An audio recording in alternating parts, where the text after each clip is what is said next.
We're going to current Daf Mesechtes Gitin Daf Peiches, where we're in the middle of a discussion over here from the previous Mishnah, trying to figure out where the witnesses are signed on, which was the theme of the previous Mishnah is, and we're in the middle of this discussion on the beginning of Daf Peiches. Just goes by the Kazakh and the Chesed, 20 of Daf Hamishim, doing today's Daf. We're discussing today's Daf are what happens if shiur mixes I get. You left over some of the get, the Kazav B'Daf Hasheni, and you wrote it on the second column. And the witnesses are signed at the bottom. So he said that it's going to be kosher, and we already started discussing this halacha, why it's going to be valid, and if there should be concerns. 6 halachas regarding chasimas edim, that they're signed in different configurations. We said kasav chanei chasav and chasav kosher, that if you write his nickname, meaning the family name, her nickname, it's going to be kosher. A very delicate conversation that the Gemara on Amud Beis discusses, get me'usa. It's called a forced get, coerced get. So B'Yisrael kasher, when Jews do it, it's going to be kasher. But Akam pasul, when non-Jews do it, it's going to be pasul. And whether this was done bedin or shalei bedin, appropriately or not, will have significance in the halacha of how we view it. So we had mentioned a case that we're in the middle of discussing from the previous daf, that we said if you have shiur mixes get, if you leave over some of the get, meaning the column, you didn't fit it all into the column. So you wrote into the second column. And the witness signs says, okay, so kusha. But the Gemara had a few questions. Question number one that the Gemara wanted to know was, well, it might be too gittin. Maybe it's where he had a condition and he cut off the bottom, they cut off the top of the other one. The Gemara says no, because there's this space. So if there's space, you know that obviously he didn't cut off because it would have been writing. He would have cut off. So that's not possible. Then the Gemara said, wait a second, but maybe that the date of the last one was the Gemara. This was on the bottom of. I guess we could just resume with that because literally in the middle of a conversation. The second to the bottom line on the Peizayin Labez. The Gemara has a question. Says Vidilma, maybe right. Maybe they didn't cut off the writing because that's obvious, but maybe they just stopped writing. They ran out of funds. The first get. Maybe it's really too good, but they stopped. They were in the middle of writing and they stopped writing. And maybe what happened was, but someone else wrote a get on the left side. This is Udam Alat, right? They don't have any money, right? This guy's taking the other half of his paper. Paper is precious. So he writes on the left side. But this guy, he's like, but he wants to finish up the job. So he takes the get, he cuts off the top of the left guy's, and he makes it exactly to where he ran out of funds on this word. It's Yatzmach and it's Pikune on the next line. So how do you know it's kosher? How can you say both are kosher? Meaning both, whatever this one that you're showing, this one get, maybe it's not, maybe it's actually two halves. So that's what the Gemara said, that we mentioned we're talking about that there's gap on the bottom, so as the Gemara continues, so the Gemara is giving a different answer based on that answer. We're talking about where not only is there a gap on the bottom, there's also a gap on the top. You can't tell me that there was a left get written higher up and you cut off the top part of that one because there's space over there, there's no cut. Okay, that answers that question. But the Gemara says, wait a second. Maybe in the beginning, that they changed their mind not to divorce her. But then he changed his mind at a later point in time to go and finish it. V'chasav, and he wrote it, meaning the way Rashi explains the Gemara's question is, you're right. Obviously, there's no two gittin over here, cutting the bottom, cutting the top, because there's space over here. So obviously, it's one get. There's no two halves over here. But what we could maybe think is, since there's two different columns, right? You didn't run out of space, obviously, because you have these margins on the bottom. Maybe Yutaka stopped at one point. You stopped in the middle of writing, and then at a later point in time, he says, "You know what? Let's finish the job. Let's divorce her." So it comes out that the first one, so to speak, the first column should be batal, either because of changing mind, says Rashi, or he says it's like Havale Nichtem Bayem V'Nichtem La'achar Zman. It was written on one time and signed at a later point in time, because since there's a margin on the bottom, it gives the appearance as if it was written two different times.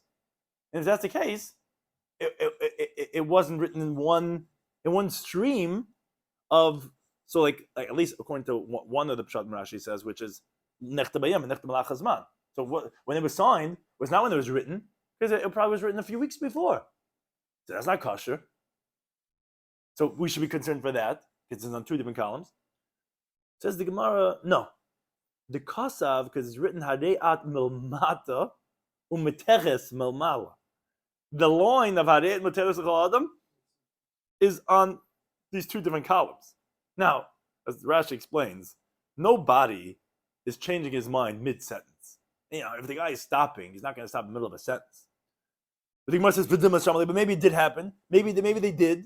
So the Gemara, cool, we're not going to turn for so much. We're not going to suspect that Taka, he stopped 3 weeks ago in the middle, Hareyat, and he said, donuts, he got distracted and whatever, and he stopped in the middle. We're not going to. Rav Ashi, he gives a different answer. He says, I can answer all the questions with one answer. He says, the diabe mitachtasa de megilasa. It's recognizable from the stretching of the parchment all around the get. That's obvious that there was no other parchment but this that you're looking at. Not on the top, not on the bottom, because you can recognize in the perimeter of the parchment that it's black and thick, that no razor had touched that area to cut. Because like Rashi explains, that those who would make parchment, they would tie stones around to stretch out the parchment. And that's how they would prepare it. Moreover, we're talking about that there's no space on the bottom, so you can't ask, maybe change his mind, because there's no gap, there's no margin. But at the same time, I know there's no cutting, because you could tell how they make the papers all around, that was how they made it originally, and it wasn't cut off. So again, that was why that's explaining the halacha of our Mishnah, when you do it on two different columns, that it's going to be kosher as one get. Now, another case the Mishnah said was, if the witness is signed on the top of the paper, or etc. on the side, we said all those cases are going to be puzzle. But says, is that really so? Side is puzzle? But for Rav, Chasam Natzad, Rav would actually sign, people, they take the paper and they sign on the side. He signed on the side. So how can you tell me that witness sign on the side is going to be puzzle? Says the Gemara, no, Hasam over there is b'shegagoi, is when the roof of the signature is klapik sav, is towards the writing of the get.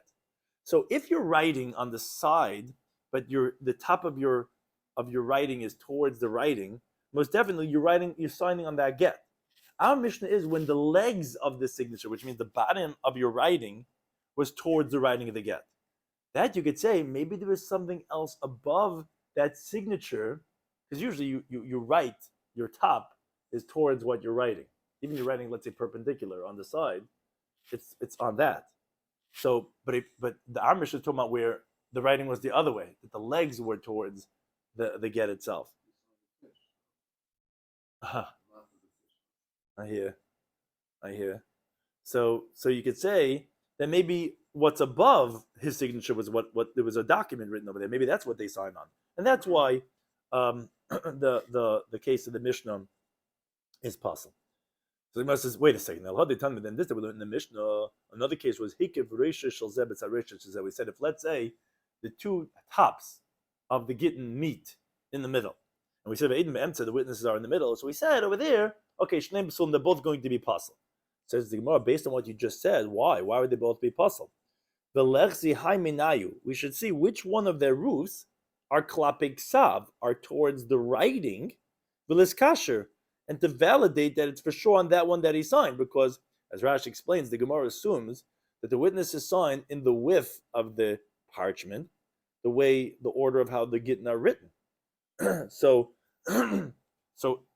if you're saying that even though their tops are what you're writing, but it doesn't make a difference, whichever your top of your signature is towards, that should be the get, just like sides are okay, it should be okay too. So you know, Hassam de Ramele there, it's actually the witnesses put their signatures between the two Gitin ki'ivra, like a bolt, meaning that the beginning of the lines of their signature is actually the ends of the lines, meaning of their signatures, connected the Gitin, like a bolt of a door, where it actually was what's called perpendicular. So they weren't towards any of them. The top of their signature was actually going to the sides because they were written between the two git. The Gemara says, if that's the case, wait a second. Sefer Diktani, then the Sefer of the Mishnah that said that if let's say the top of one get was after the end of the other get, which actually just in the scrolling down in the regular order. So we said witnesses are in the middle. We said we said okay, the ones that the witnesses are read with, which is really the first one, they're all written in the same order. The beginning of this one is after the end of this one. So we said the first one's going to be kasher. Says, wait a second. But if you're telling me that they didn't sign on the same column, they wrote like as a bold perpendicular. So they're not read with the first one, and not read with the second one. So why is the first one going to be kasher? So the Gemara says, right, the answer we gave is not going to be a valid answer. We have to come up with a different answer. Or rather, Rav, when we said Rav signed from the side, that's not kasher. And even if the top of your signature is towards the writing, it would not be valid. And that's why in the halakha of a Mishnah, when it's on between the two tops of them, it's not going to be kasher. But Rav didn't sign on Gitin or shtaras. It was Bediski Havachasam. When he would summon people for a court case, the scribe would write a letter of Hazmana in his name. And he would sign, sometimes from the side. I mean, he wasn't particular. He took the papers, in the middle of learning, he took off his glasses, okay. He just scribbled his fish, and he went on. And it would be from the side. That's always from the side. But you're right, if it was a shtar or a get, you're right, it wouldn't be valid. It would have to be beneath the writing. Now, the Mishnah continued and said, get shiksav ivris, many halachas, if you have a get that's written in Hebrew and the witnesses are in Greek, and so on and so forth. But the main thing we want is the last halacha that it said over there was ksav seif of eid kasher. And we referenced this already at length in the previous daf. If you have the scribe writing the get and one witness, it's going to be kasher. So we mentioned then already the machlekes regarding is it ksav sefer, chasam sefer. So Rabbi Yirmiyah says chasam sefer. It's actually not to just describe writing; it's described signing with the one witness. Shanin is what we learned in our Mishnah. It's going to be kasher with that's two witnesses. So what's the Mishnah coming to tell us? Of course, why shouldn't that be kasher? A sefer is possible edus. No, that we shouldn't be concerned to say that maybe the husband never commanded the scribe to sign. Rather, he told two people, tell the scribe to write, and tell those two people to sign. But maybe the shluchim were concerned that the scribe is going to be embarrassed. Because, hey, I'm not a good enough witness. And therefore they let him sign. For that, we're not concerned, as the Gemara explained this already on the Ayin Beis, Amin Aleph. So we're not concerned for that. But of course, that's why it's going to be kasher, because you have two witnesses, the Sefer and someone else. And Amar Chizdi explains, Hamani, who's the Tana, then obviously of our mission, must be Rabbi Yesihi, because he holds Mili are not Mimser and L'Shliach. You can't give over words. Because if you give over words, then we should be concerned with that concern. That maybe they told him that he said that you should sign. But if you can't give over words, then there's no such a concern. He must have heard it from the husband, and therefore it's going to be kasher. Gemara brings a story. He ksubas chasanim. There was this ksuba of these chasana, of these grooms. The asil kamid Rebavo, they came in front of Rebavo. That of the document that they recognized the writing of the scribe. And they also recognized the signature of one of the witnesses, but they didn't recognize the signature of the second one. So Saver Lachshura. Rebavo thought to validate it because, hey, we have the Sefer, and we have one witness. That Rabbi Yirmiyah says, no, as we mentioned him just before, he says, Chasam Sefer Sheninu. It's only the Sefer signed. Just the writing is not what the Mishnah means to say, and therefore that was not going to be valid to validate it from the writing of the scribe and this one witness. Now the Mishnah said, Kasav Chanichasa V'Chanichasa Kasha. If he wrote his nickname and her nickname, okay, Kasha is going to be Kasha. So the Gemara elaborates on this term. I'll learn the Brayso. Chanichas of is begitin. Writing the family names by Gitin is kosher ad yud dairis, up until 10 generations, is considered chanichasai. So if you write in the get, it's not going to be invalid, like as if you're changing his name or her name. It's okay. You could write up until 10 generations that before that name. In the last time, it says no gimel dairis kasha, only 3 generations kasha. You go high up than that, no one knows who this, the Summit, who's Summit, the Schwartzberg, where did you get this from? This is higher generation, that's not going to be kasha. So the Gemara asks, according to whom do we say the following teacher from Chanina? He says, "Kasav chanichas abbas begitin." If you write the nickname of the family In Gitin, it's Ad Gimel There only works up until three generations. It's like, who's that like? Rabbi Shloimy Schwartzberg, who just said it's 3 generations. I'm going to put this as micro. What's the pasuk that's the source of this halacha? It's a pasuk in Devarim, which we had not so long ago. That it says, Kisaylid banim, when you're going to give birth to children, which that's a second generation. Uvnei banim, and grandchildren is a third generation. Then from that point onwards is v'nishantim shein alt gebarim. It's already old news. So you see that it's only 3 generations that we consider as the family name. Now, a related discussion, the Gemara says, Rabbi Shloimy Schwartzberg says, Leicharva Eretz Yisrael, will relate back to this halacha. Eretz Yisrael was not destroyed until there were 7 courts that worshipped idolatry. Meaning, these are 7 families of kings from the Malchei Yisrael, in contrast to the Malchei Yehuda. The Jewish kingdom split to the Judean and to the Israeli. And what are the 7 courts that those kingdoms did avodah zarah? You have Yerovam ben Nevat, you have Basha ben Achia, Achav ben Amri, Yehu ben Nimshi, Ufekach ben Yermaliyahu, Menachem ben Gadi, and the 7th one is Hosea ben Elash. Like the pasuk near me, it says Umlala, the desolate one. Yeledis Hashem, the one who gives birth to 7. Nafcha nafsha, her soul is bloated. Ba shimsha ba'ayimam, her sun sets during the daytime. Baisha b'chafeda, embarrassed and ashamed. Now, says Rashi, why don't you mention the Malchei Yehuda? Which he says because since they were in the same time period as the Malchei Yisrael, it was considered like one bezdin. Moreover, he says, when you had a king and his son and his grandson and all the kings that came from his descendants afterwards were all lived by the Zara, they're all considered like one bezdin, and therefore we didn't count any other ones also. Moreover, Shalom ben Yavesh and Zechariah weren't mentioned because they didn't rule for a whole year, and so too Zimri.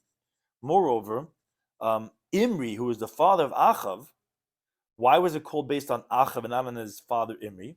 Because Achav was more wicked than his father, and although his father was also, they called it based on his son, on Achav. And Hosea ben Elah, the last one, is when the 10 tribes went into Galus, and from that point on was called the Churban, and that's what it says, Umlolo Yeledus Hashiva, that when the 7 families did avodah zarah, the 7th one, that's when they went into Galus in the days of Hosea. Now, Amar Avami says, Maikra, what's the pasuk that supports this idea? So this is the pasuk we brought before, and that's what the Gemara brings in over here. Kisaylid banim and banim. Now, where do you see from over here 7 batei din avodah zarah? So some girsayos have that banim is 2, bnei banim is 2, and then you have nishantim, mishchatim, and asisim, meaning Tais actually says Kisaylid is 1 generation, banim is 2 generations, that's plural, banei is also 2 generations, and banim is 2 generations, that's 7. So there's different ways of calculating the 7 in this pasuk. Or it's not really that, it's really banim is 2, bnei banim is 2, nishantim, and nishchatim, and asisem, that would make it 7. So different gear says exactly how, but from this pasuk you'll see 7 is what was the destruction of the nishantim, and you're going to do bad, etc., like the pasuk says over there in Devarim Perek Dal pasuk Chaf. Now, related discussion, Amar Rav Kan Rav Asik Rav says, wait a second, we just quoted the 7th of the wicked kingdoms of the Malchei Yisrael, was Hosea ben Elah. It says over the pasuk Malachim Beis, it says, he did what was bad in the eyes of God. Rak loy Malchei Yisrael, but just not as bad as the Jewish kings that came before him. Now, it says after that, Allah Shalmaneser v'goymer. On him came Shalmaneser to conquer him and destroy him. Now, the question is, what, because he wasn't as wicked as the previous kings, so the punishment came in his day? How did the pasuk make sense? So Rav said to them, Oisin Pardisais, I'll tell you why they got punished in his days, because there were certain sentries, guards, Yerovam ben Nevat, from the beginning, the first of the wicked 7 batei dinim, he pointed sentries on the roads, not to let the Jewish people go to Oil Regel, because that was in Malchei Yehuda. They don't want to go there, then they're going to join the other one. But Hosea Bitlan, now the 7th one, Hosea came and he nullified, he stopped the sentries. And still the Jewish people were not Oil Regel. So HaKadosh Baruch Hu says, those years that the Jewish people did not make the pilgrimages, and since no one was stopping them and they still didn't go, therefore they're going to go in exile, and Yelchu B'Shevet, they're going to go in captivity. So that's actually why in his days they went to Galus. Now, related discussion. Amar Rav Chizda, Amar Ukva, Amar Some say it was Amar Rav Chizda, Amar Rabbi Yirmiyah says Darish Meremer expounded as follows. There wasn't even the pasuk in Daniel. The Yishkad Hashem al Ra, Hashem was diligent. He was swift regarding the evil. And he brought it on us. Because Hashem our God is righteous.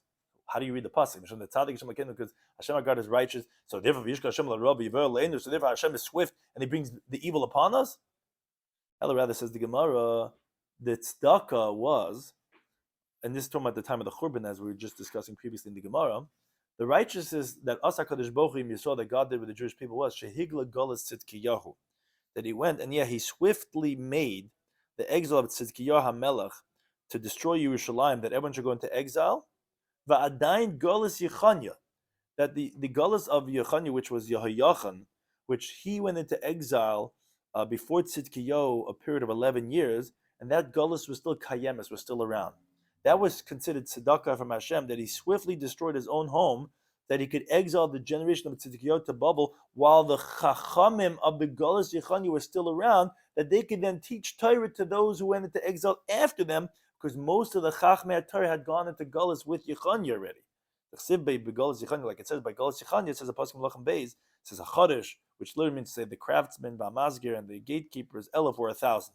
But it doesn't literally mean to say like craftsmen. Chodesh means the Talmidei Chachamim. Why? Because when the Talmidei Chachamim open their mouths, Nasu Akol Kacharosh, everyone becomes like mute, like Mekanish Redden. And Mazgir, the gatekeepers, because Kibin Shesoigrin, when they close the halacha that they're stuck in and they don't know how to respond to the questioners, no one else will open up their mouth because no one knows better than them. And how many of them were there? Were 1,000. So that was the tzedakah that Hashem exiled them, that the Talmidei Chacham was still there. Or another approach, Ulama says the tzedakah was that Hashem was swift to bring the evil upon the Jewish people to ultimately destroy the second Beis Hamikdash at the end of 850 years, was because Shehiktim Shtei Shanim L'V'Neshantim. He did it 2 years before what would be V'Neshantim. Because the gematria, the numerical value of V'Neshantim, that you're going to grow old, which the pasuk says you can do all this bad and whatever, is the numerical value of 852. If they were waited to the numerical value of V'Neshantim, then they would have had what the pasuk says, Ki Avit Teveid, totally destroyed. Hashem did it tzedakah and brought it quickly that it shouldn't wait for that period of V'Neshantim. What we hear from this also is that Mehated the Mori Alma, when God does something quick, is Tamne Mei V'cham Shebetartiu is really 852 years, like the numerical value of Neshantim, because it says Ki Ovi Teveinu Maher. Plus, you're going to be quickly destroyed. How quick is that already? Like Taisa says, right when they came into Eretz Yisrael, they already had Pesel Micha. They did Avodah Zarah already from the beginning. So Hashem's like, you're going to get it. You're going to get it. It's like the father says, I'm telling you, we're not going the trip. I'm going to try and toast and mules trying to get we're not going the trip. We're already on the trip already, right? You're going to get punished. Hashem's quick punishment is 852 years. Now the next Mishnah, like we said, a very sensitive Mishnah, is get ma'usa, is a forced get. If they force, they do whatever it takes to get this husband to give a get to his wife. So be Yisrael, if it's done by a Jew, is kosher. It's going to be a valid get. But by non-Jews, it's going to be possible. Now, if you have non-Jews that are chayv to neisai, you get the Italian mafia and he's hitting him and they're telling him, Asa mashi Yisrael emlecha, do what the Jews are telling you. So it's not clear if the gear says v'kasher. It doesn't say. It could be read after, well, if non-Jews do, it's going to be possible. Some take out the word v'kasher. But it seems like from our Mishnah, v'kasher, okay, that's going to be okay if he's saying, well, do like the rabbi says, and then it's going to be kasher. Okay, now the Gemara explains. He says, get the ma'usa be Yisrael. When you have a get that's forced by a Jew, so it depends. Gitin, there's certain halachas that the Mishnah tells us throughout Shas. Yitziv eating ksuba. Got to go out. You did stuff like this. You got to get divorced and you got to give her a ksuba, or she's forbidden to him. Then not let her be married. But biblically the marriage took effect. Kedushin is typhus. So the rabbis say you got to divorce her. So he doesn't want to divorce her. So the rabbis get some guys to come and say you better, So kasha, that's gonna be a valid get. Shaloi kedin, let's say it was not halachically sanctioned, but anyways, these people are coming. These hoodlums are coming to force him to give a get. So puzzle, so that's not a valid get, even if the Jews are forcing it to permit it to get remarried. But a paisla, but it will invalidate her from kuna because this is what's called reach get. It has a scent of a get. The Lord says, "Given Yidin, it should have been the get." Okay, it's not kosher, but it's enough to invalidate her to marry kind. Now, let's say non-Jews are doing it, which oftentimes court systems are non-Jews. They're forcing it. So kiddin, if it's halachically sanctioned, pasul, it's not valid because the non-Jews are forcing it, but a paisel. But it will invalidate her. It will have enough of a recha get because it's halachically sanctioned to invalidate it from kuna. But shaloi kiddin, if it's not halachically sanctioned and the non-Jews are doing it, now fill a recha get anybody then it doesn't even have the scent of a get. It doesn't do anything. Not even make a pasul for kuna. But the Gemara asks, wait a second, Manashach, what is it that you want? Which is the Talmudic terminology for either way you look at it. How do you make sense of this? You tell me by a non-Jew when it's bedin, when it's halachically sound, that it's still not valid, it's puzzle, but it will be paisel. It will have a recha get. Why? If non-Jews are recognized by the Torah to force another Jew to keep the halacha, so it's kasher namal kasher. It should be a valid get, like when the Yid does it. And they love b'nei asuyin, and if they're not halachically able to force, so it shouldn't even invalidate her for kahuna. Some of the Masharshi says no. The truth is, Dvar Torah, according to biblical law, get mu'usa b'ibdikachavim kasha. If a non-Jew forces the Jew to write a get, it really is kasha. Why did they say it's puzzle? That's very simple. Every woman is going to go hire a mafia non-Jew or government or whatever point man by the non-Jews who are sympathetic to her pleas to force her husband to divorce her. And she's going to come from these circuitous routes that are inappropriate, and it's going to be a kosher get. So to prevent that, we said, hello, non-Jew does it, nothing doing. You're not going to be able to get remarried. Don't start with this trying to get a non-Jew to do it, because or else she'll just get herself out of the marriage, which is halachically not sound. So therefore, in contrast obviously to a Jew, they were more concerned for this regarding non-Jews doing that. But then the Gemara says, because again they're not sympathetic to Jewish law, the Gemara says, if that's the case, that you really tell me biblically a non-Jew could create the Jew to divorce, then shaloi kedin, then let's say the non-Jew, the court system, is forcing the husband to divorce, which halachically there's no basis for that. Not a Yotzi and Ksuba type of case. But then why did you say get aim boy that there's not even going to have the scent of a get? Why? It should be just like when a Jew does not according to the halacha, and at least it should also invalidate the way a Jew would invalidate, because you tell me biblically he could force like Yisrael. And by Yisrael, you said that if he does like Gitin, it is possible, but it's going to be paisel. So it says the Gemara, you're right. You have to say that this teaching of Masharsha must be an error, because it can't be that non-Jews could force a Jew to write a get. Because if they would, then the halacha wouldn't make sense that when they do a shleik Gitin, that it wouldn't pasul. So then the question is, okay, but the time am I? So then how do we understand the halacha then, which we originally asked? So why do you have this that discrepancy of the odd name? So the Gemara says like this: Kedin, when the non-Jew does according to the halacha, meaning that the non-Jew is forcing him to divorce, and that goes according to the halacha, the Torah. So you're right. Although it's not a get, because we're going the other way now. A non-Jew cannot force a Jew to give a get. The Rabbanan still decree that it should be pasul for kahuna, because Bekedin the Yisrael, Michlef, it will be confused with the case when a Jew forces according to Torah law. And people are going to say, oh, doesn't make a difference. If a Jew forced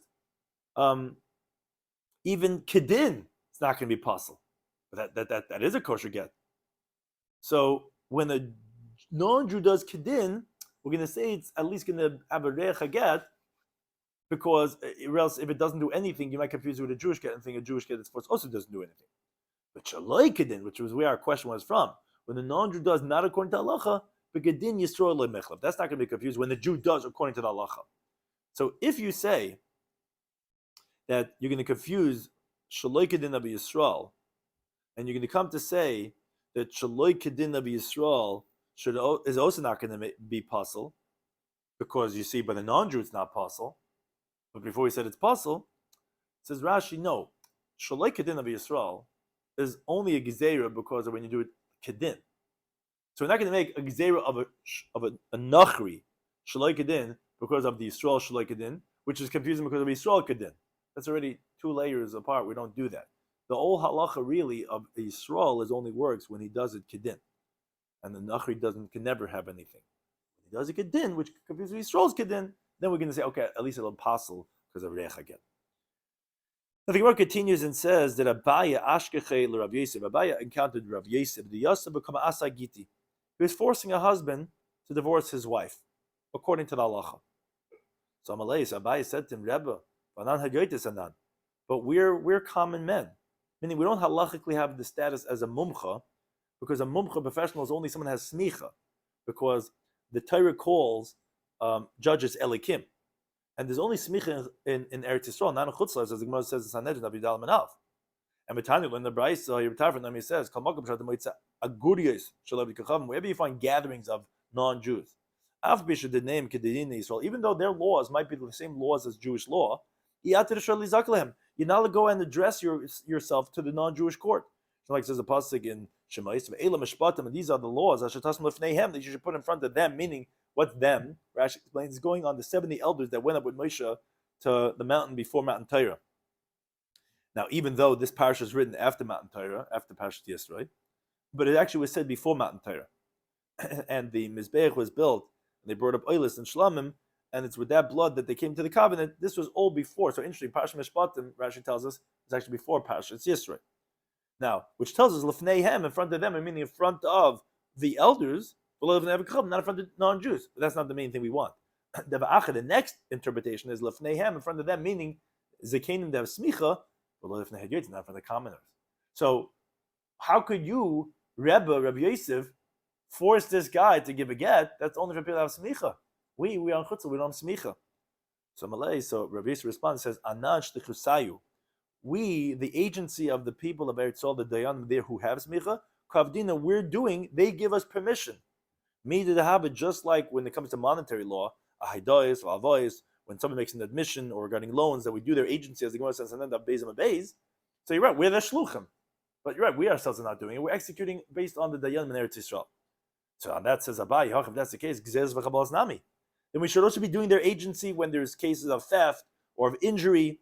But yet the Gemara in the beginning of Sanhedrin says that no, you need 3 mumchen, and you cannot judge dini chavala in chutzlars. Why? Why are we not doing their agency then? Says the Gemara, no kiyab din shluchazai. When do we do their agencies? B'milsa de shchicha, by something that's common, loans and those things, and gitin. But something that's not common, like chavalos, gzela, that we're not considered as doing their agency, and therefore it's not going to be valid. We then the halacha of the next Mishnah, continuing with regarding the writing of the get. So the Mishnah says, Yatza Shma be'ir mukadeshes. So let's say the word got out in town that this woman, this single woman, the word got out that she got engaged today. And there are indicating factors, as the Amayroma are going to explain the Gemara, why would it seem that this is true, the rumor they got out. But there's a word they got out that she got engaged today. So halach is Arizim Mukadeshes. She's engaged, and that is she's not allowed to get married to someone else without a get. Let's say Migudeshes, which the Gemara assumes originally that what the Mishnah is saying is, if you have a woman married to a Kohen, that word got out that she got divorced today. Arizim Migudeshes. So she's considered divorced, in other words, and she's not allowed to remain married to her husband. Because, as Rashi explains, if you would think that Megudeshes means a leniency, that yes, she can marry whoever she wants to now, that you can't say that because of a word that's out there in the street, we're going to permit a married woman to marry someone else. And that's why Rashi says, that's why the Gemara asks, that we're going to make her forbidden her husband, who is a kohen, because of just word that got out on the street. But that's what the Mishnah is saying, that, yeah, if word got out she's divorced, then she's divorced, and I'll stay married to her husband, the kohen. Ubavad, says the Mishnah, as long as there's no You don't have any muscle. The word masla is the tough is really a shin. Like there's no muscle or reasoning or rationale with the word that got out there that she's engaged or divorced that would break the rumor. Meaning there's like some type of excuse that will tell us why the word got out. This color will break out or whatever this name, you know what I'm saying? So the Mishnah says, Ezir masla. What would be considered like it's like there's a muscle, there's a reasoning that you can understand why the word got out, even though it's not really true. So let's say word got out, girish ish plainis ish the altnai. Yeah, the word got out that he divorced his wife, but there was a condition. Oh, that breaks the gerishim because maybe the condition wasn't fulfilled. Or let's say Zarkla Kedusha, the guy he engaged this woman, but he threw it to her Sabakarv law, Sabakarv loy. But it's not sure, it's not clear if it was closer to her or closer to him. Oh, Zuya Masla, that would be the muscle of the Kedushin, and the same thing would be the same thing if he threw a get, would be the same thing in the other way around too. Now the Gemara says that, wait a second. You told me if the word got out that she was divorced. So we say that she's divorced. Vasrin la gavra, we're going to make her forbidden. If let's say the wife of a kohen, word got out that he divorced her. So the Mishnah is saying that we're concerned for the rumors and now she's forbidden to be married to her? How could that be?